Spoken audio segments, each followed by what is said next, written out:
High finders, আজকের ভিডিওতে আমরা আলোচনা করব কিভাবে মাধ্যমিক পরীক্ষার 7 দিন আগে তোমরা প্রস্তুতি নেবে এবং অল্প সময়ে ভালো রেজাল্ট করবে। তো চলো শুরু করা যাক। শেষ মুহূর্তের প্রস্তুতির জন্য প্রথম এবং সবচেয়ে গুরুত্বপূর্ণ কাজ হলো একটি সুসংগঠিত সময়সূচি তৈরি করা। প্রথমত সহজ বিষয়গুলোর উপর মনোযোগ দেবে, দ্বিতীয়ত কঠিন বিষয়গুলো বুঝে বুঝে পড়বে এবং তৃতীয়ত প্রতিটি বিষয়ের গুরুত্বপূর্ণ অধ্যায়গুলি চিহ্নিত করবে এবং তাদের বারবার রিভাইজ করবে। আমাদের সেকেন্ড পয়েন্টই হলো টাইম ম্যানেজমেন্ট। সপ্তাহের শেষ মুহূর্তের প্রস্তুতির জন্য টাইম ম্যানেজমেন্ট অত্যন্ত গুরুত্বপূর্ণ। প্রথমেই প্রতিদিনের পড়াশোনার সময় একইভাবে ধরে রাখবে। দ্বিতীয়ত প্রতিদিনের পড়াশোনার সময় ভাগ করে নেবে, যেমন 1 ঘন্টা অঙ্ক, 1 ঘন্টা ইংরেজি, বাংলা, এইভাবে ভাগ করে করে পড়বে। তৃতীয়ত প্রতিটি অধ্যায়ের জন্য নির্দিষ্ট সময় নির্ধারণ করবে এবং সময় মতো শেষ করার চেষ্টা করবে। টিপসগুলো ভালো লাগলে আর তোমাদের কাজে লাগলে অবশ্যই একটা লাইক করো আর বন্ধুদের সঙ্গে অনেক অনেক শেয়ার করো।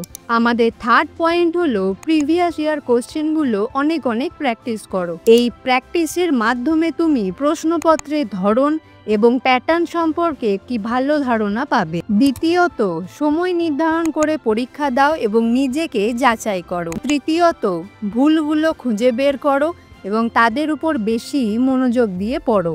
এমনই এডুকেশনাল টিপস পেতে চাইলে আমাদের চ্যানেলটাকে এক্ষুনি সাবস্ক্রাইব করে নাও। আমাদের ফোর্থ পয়েন্ট হলো পরীক্ষার সময় নিজেকে সুস্থ রাখা। পরীক্ষার এই গুরুত্বপূর্ণ সময়ে স্বাস্থ্যকর থাকা খুবই গুরুত্বপূর্ণ। তাই প্রথমেই প্রতিদিনের পড়াশোনার মধ্যে ছোট ছোট ব্রেক নিতে পারো। দ্বিতীয়ত হালকা ব্যায়াম করো এবং ফ্রেশ এয়ারে বের হও। এবং তৃতীয়ত পুষ্টিকর খাবার খাও এবং পর্যাপ্ত পরিমাণে জল পান করো। আমাদের সব শেষ পয়েন্টই হলো আত্মবিশ্বাস এবং ইতিবাচক মানসিকতা ধরে রাখো। পরীক্ষা কাছে আস্তে আস্তে আমরা অনেকেই কনফিডেন্স হারিয়ে ফেলি, যেটা করা একদমই ভুল। তাই প্রথমে তোমার নিজের উপর আস্থা রাখবে এবং আত্মবিশ্বাসী থাকবে। দ্বিতীয়ত মেডিটেশন ও যোগব্যায়ামের মাধ্যমে মানসিক চাপ দূর করো এবং সবশেষে পরিবারের সঙ্গে সময় কাটাও এবং পজিটিভ থাকো। পরীক্ষা অবশ্যই ভালো হবে।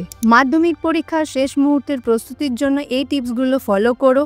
এর মাধ্যমে তোমরা ভালো মতো প্রস্তুতি নিতে পারবে এবং পরীক্ষায় ভালো ফলাফল করতেও সক্ষম হবে। আর পরীক্ষা নিয়ে কোনো মতামত বা প্রশ্ন থাকলে অবশ্যই কমেন্ট করে জানাতে পারো।